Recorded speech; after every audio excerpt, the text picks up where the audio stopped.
Welcome back বন্ধুরা, আপনাদেরকে আমাদের আরেকটি ভিডিওতে স্বাগত জানাচ্ছি।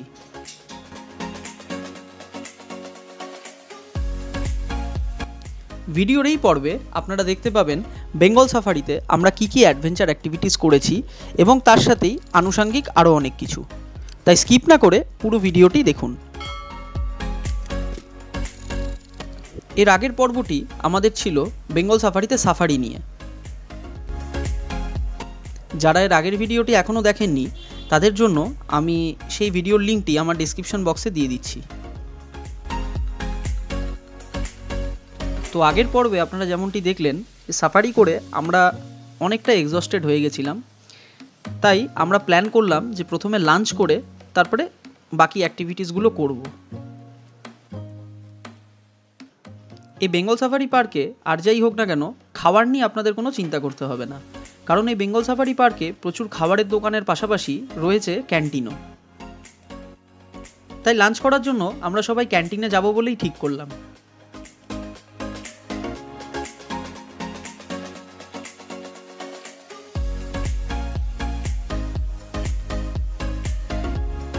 তো এই ক্যান্টিনের পথেই যেতে যেতে আমরা দেখে নিলাম খাঁচাবন্দি একটি গিবনকে।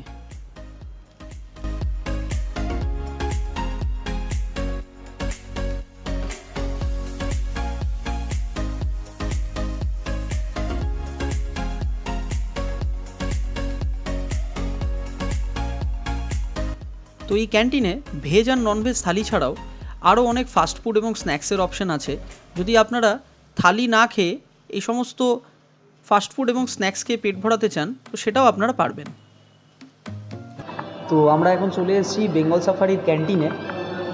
সো এখানে একটা কথা বলে রাখি, ফোনের নেটওয়ার্ক এখানে একদমই থাকে না, তাই আমাদের পেমেন্ট করতে খুব কষ্ট হয়েছে। কিন্তু এখানে রিসেপশনে ওয়াইফাই থাকায় আমরা সেই ওয়াইফাইতে কানেক্ট করে তারপরে আমরা পেমেন্ট করতে পেরেছি। তো আমি এটাই অ্যাডভাইস করব যে কাইন্ডলি ক্যাশ রাখবেন সাথে, তাহলে আপনাদেরকে এই সমস্ত প্রবলেম ফেস করতে হবে না। এই ক্যান্টিনে কিন্তু সেলফ সার্ভিস সিস্টেম এবং এই ক্যান্টিনটি খুবই হাইজিনিক এবং এর পাশাপাশি এই ক্যান্টিনের সিটিং ক্যাপাসিটিও কিন্তু অনেক বেশি। তো আপনারা যদি এখানে গ্রুপ নিয়ে আসেন তবে আপনাদের কিন্তু সিটিং নিয়ে কোনো অসুবিধাই এখানে হবে না। নীলাদ্রি, তোমার কেমন লাগলো? বেঙ্গল সাফারি খুবই সুন্দর জায়গা।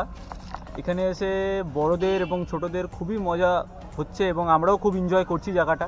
খুব দারুণ জায়গা। বিভিন্ন ধরনের পশু পাখিকে দেখে আমরা খুব উৎফুল্লিত হয়েছি। আচ্ছা, রোহন আর অয়ন, তোমাদের কেমন লাগলো পুরো সাফারি ট্রিপটা? অনেক ভালো ছিল, বেশ ছিল পুরো। আচ্ছা, তো এখন আমরা অ্যাডভেঞ্চার করতে যাচ্ছি অ্যাডভেঞ্চার স্পোর্টসের দিকে, ঠিক আছে? তো এখন আমরা সম্ভবত যাচ্ছি বিগ ফুটের দিকে। এখনও ডিসাইড করিনি আমরা কোথায় যাব, তবে এখন প্ল্যান করলাম যে আমরা এখন বিগ ফুটের দিকে যাচ্ছি। তো চলুন দেখে নিই। তো লাঞ্চ শেষ, এবার পালা অ্যাডভেঞ্চার অ্যাক্টিভিটিসের। এই সেই জায়গা যেখানে সমস্ত অ্যাডভেঞ্চার অ্যাক্টিভিটি হয়। তো এই আমরা গেট দিয়ে ঢুকে গেলাম।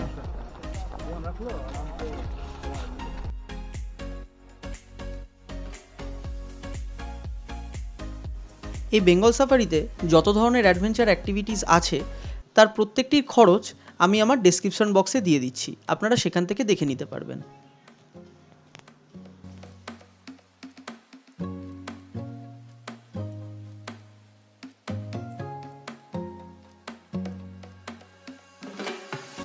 এখানে কিন্তু অনেক ধরনের অ্যাডভেঞ্চার অ্যাক্টিভিটিস আছে, তবে এর মধ্যে আমরা মাত্র 3টেই অ্যাডভেঞ্চার অ্যাক্টিভিটি করেছি এবং সেই 3টে অ্যাডভেঞ্চার অ্যাক্টিভিটিরই এক্সপিরিয়েন্স আমি আপনাদের সাথে শেয়ার করব এই ভিডিওতে।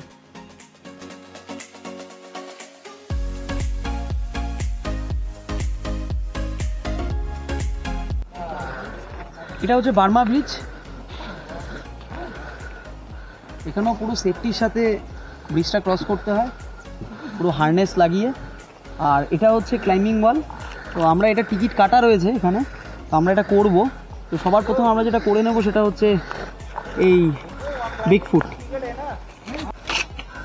এটা হচ্ছে জিপ লাইনিংয়ের হুইল। তো এটার সাথে ক্যারাবাইনার অ্যাটাচ করা আছে।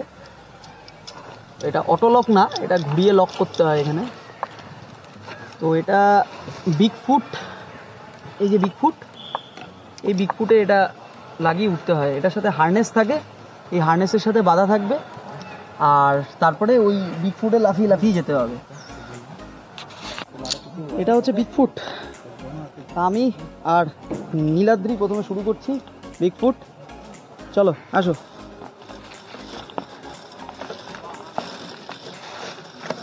আমাদের মেন সেফটি এই ডান হাতের দড়ি, এটা ফসকে গেলে, যদিও হার্নেস আছে ভয় নেই,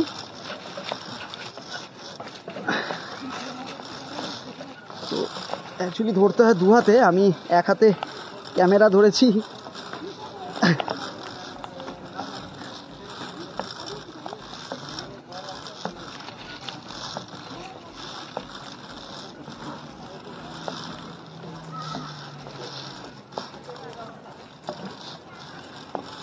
কেমন লাগছে ভাই? ব্যাপক।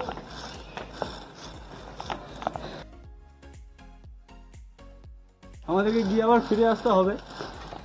এই আমাদের যাওয়ার সময় আমি আগে আছি, আসার সময় নীলাদ্রি ভাই আগে থাকবে। তো এই আমরা এই পৌঁছে গেছি, এবার নীলাদ্রি আগে, আমি পিছে। আমি পড়ে যাব,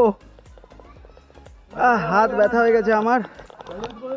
হ্যাঁ ঠিক আছে চল। বলছি এটা এটা দোললে, এটা যখন দোলে তখন খুব দোলে, এটা স্টেবল রাখা যায় না।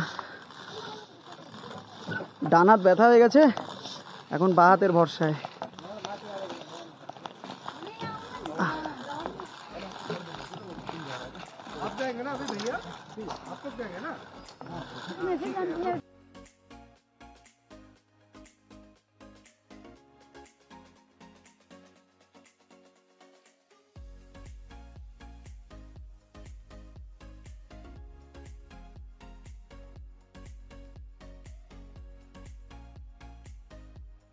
তো একে একে আমার বাকি সঙ্গীরাও এই বিগফুটে পার্টিসিপেট করলো।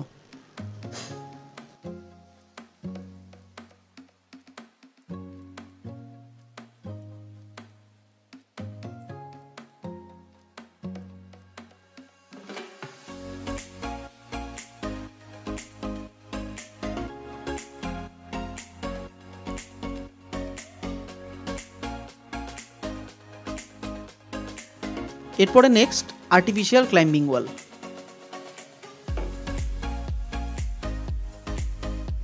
এখানে আপনাদেরকে অন্যরকম পয়েন্ট অফ ভিউ দেখানোর জন্যই হেলমেটেই অ্যাকশন ক্যামেরাটা সেট করে নিয়েছিলাম।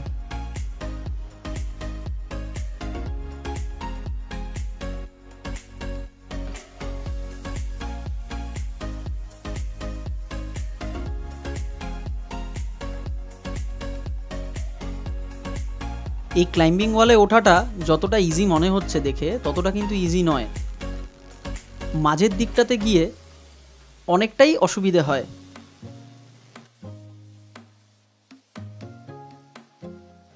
এই ক্লাইম্বিং ওয়ালে মাঝ বরাবর পৌঁছতেই হাত পা কাঁপা শুরু হয়ে যায়।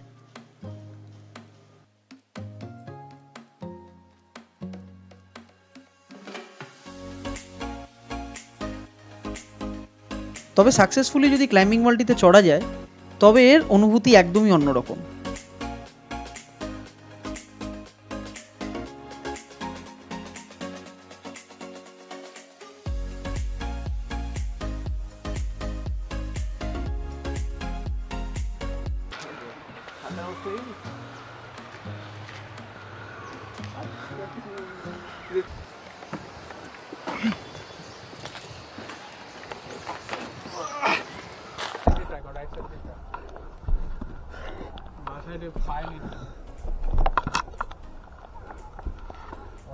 तभी मजा आएगा। मजा नहीं आएगा।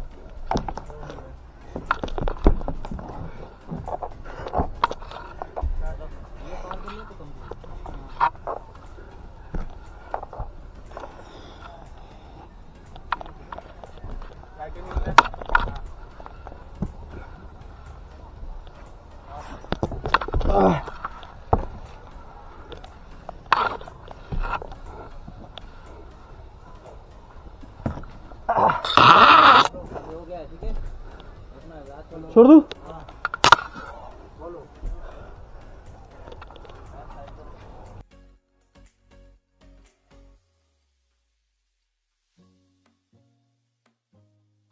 এতক্ষণ আমরা এখানে যে অ্যাডভেঞ্চার অ্যাক্টিভিটিসগুলো করলাম তার মধ্যে একটা হচ্ছে বিগফুট আর একটা হচ্ছে ওয়াল ক্লাইম্বিং, আর্টিফিশিয়াল ওয়াল ক্লাইম্বিং। আর এখন আমরা করতে যাচ্ছি ই সাইক্লিং। তো আমাদের এতক্ষণ যে অ্যাসিস্ট করলো, যে আমাদেরকে শেখালো, ঠিক আছে, তার নাম হচ্ছে मिस्टर किरण छेत्री। तो आइए उनसे मिलते हैं एक बार। तो भैया ने हमको बहुत अच्छा यहाँ पे एक्टिविटी करवाया, ठीक है, तो उनका गाइडेंस बहुत अच्छा था। तो मेरा भी ये फर्स्ट आर्टिफिशियल वॉल क्लाइंबिंग था, तो बहुत ही मज़ा आया भैया आपके साथ। Okay, thank you. वेलकम। आते रहना है बेंगल सफारी एकदम घूमने एकदम के लिए। यहाँ एकदम पे एकदम बहुत सारे एक्टिविटीज़ है, जैसे Burma bridge, artificial wall climbing, big foot और ई साइकिलिंग, कैनोपी वॉक हो गया। अलग अलग प्राइस मिलता है।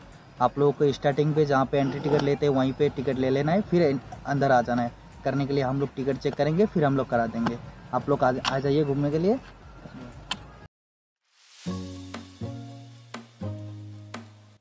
এবার পালা আমাদের 3 নম্বর অ্যাক্টিভিটি, যেটা হচ্ছে ই সাইক্লিং, অর্থাৎ দুটো তারের মধ্যে সাইকেল চালিয়ে এক প্রান্ত থেকে অন্য প্রান্ত যেতে হবে।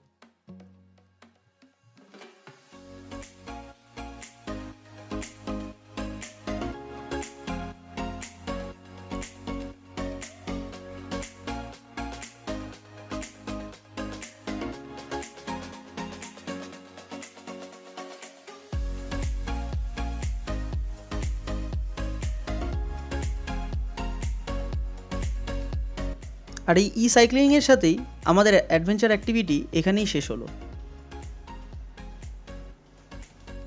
তো আমরা এখন যাচ্ছি ঘড়িয়াল আর কুমির দেখতে, মানে রেপটাইলস পন্ডে। তো এখানে ঘড়িয়াল আছে আর এই জায়গাটাতে কুমির।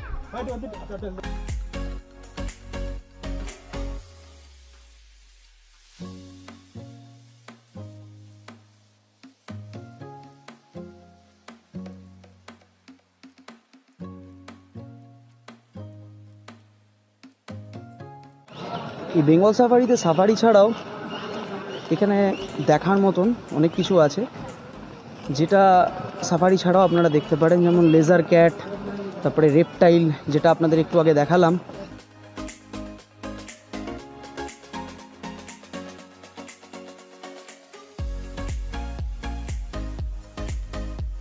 আপনারা যদি এখানে আপনাদের ফ্যামিলি এবং বাচ্চাদেরকে সঙ্গে করে নিয়ে আসেন, তাদের জন্য কিন্তু এখানে আছে খেলার জায়গা।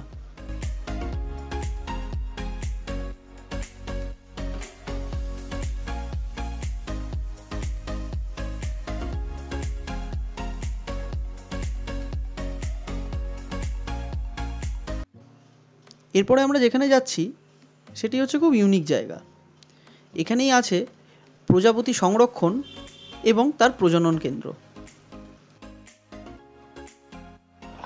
এই পুরো জায়গাটাতে প্রজাপতি সংরক্ষণ ও প্রজনন করানো হয়।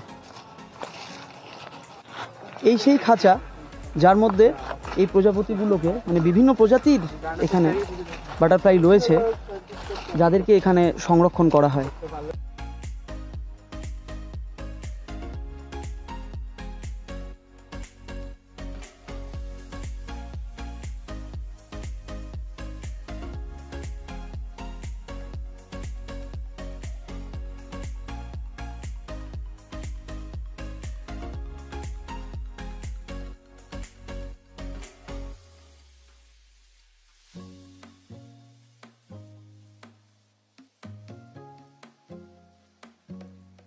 সাফারি টিকিট বুকিং না করলেও আপনারা দেখে নিতে পারবেন এখানে লেজার ক্যাট, যেটা আপনার এন্ট্রি ফির সাথে ইনক্লুড থাকবে। তার জন্য আলাদা কোনো চার্জেস আপনাদেরকে পে করতে হবে না। তো তার সাথে থাকবে অ্যাভিয়ারি, অর্থাৎ পাখি।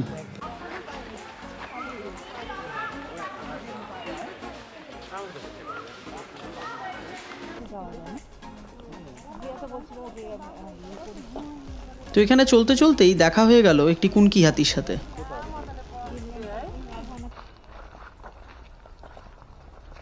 বেশি সামনে যাস না।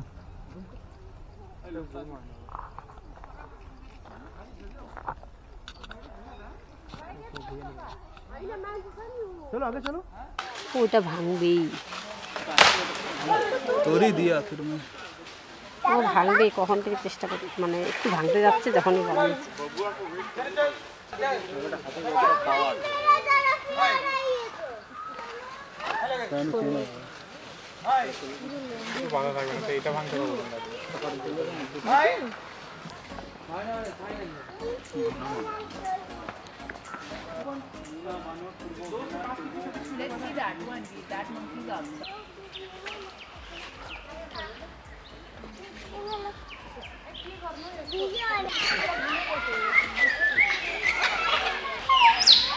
ময়না সাদা ময়না হ্যাঁ এটা কাকাতুয়া। রাগ আছে মানুষ আসে খাইতে দিবে।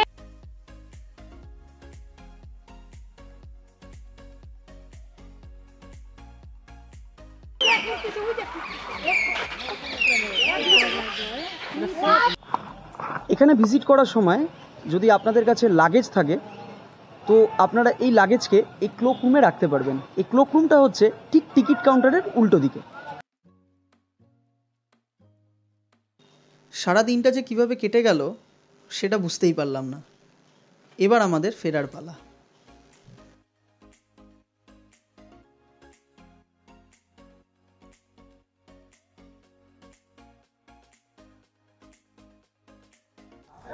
আমার এই ভিডিওটি ভালো লেগে থাকলে অবশ্যই ভিডিওতে লাইক করবেন ও আপনাদের বন্ধুদের সাথে প্লিজ শেয়ার করবেন। এবং বেঙ্গল সাফারি সম্বন্ধে যদি আপনাদের আরও কিছু জানার থাকে তাহলে আমাকে কমেন্ট বক্সে আপনারা জানাবেন, আমি সেখানে আপনাদেরকে উত্তর দেব। এবং এটি আমার নতুন ভিডিও এবং আমার নতুন চ্যানেল, কাইন্ডলি আমার এই চ্যানেলটিকে সাবস্ক্রাইব করে দেবেন এবং আমার পাশে থাকবেন।